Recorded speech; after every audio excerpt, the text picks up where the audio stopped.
দীর্ঘদিন বন্ধ থাকার পর সীমান্তের একমাত্র স্থলবন্দর টেকনাফ স্থলবন্দর আবারও চালু করা হয়েছে। সোমবার দুপুরে নৌ পরিবহন প্রতিমন্ত্রী মোহাম্মদ রাজিব আহসান বন্দরের কার্যক্রম পরিদর্শন করে বন্দর চালুর নির্দেশ দেন।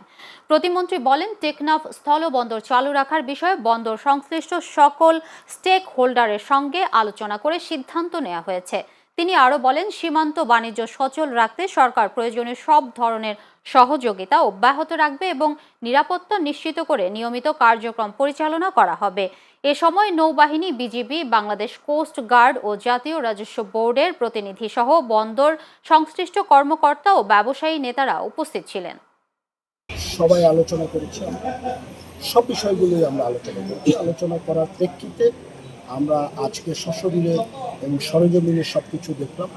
আমরা কালকে থেকে এখানে যারা ছিলেন পোর্ট অপারেটর তাদের সাথে কথা বলেছি, তারাও ছিলেন।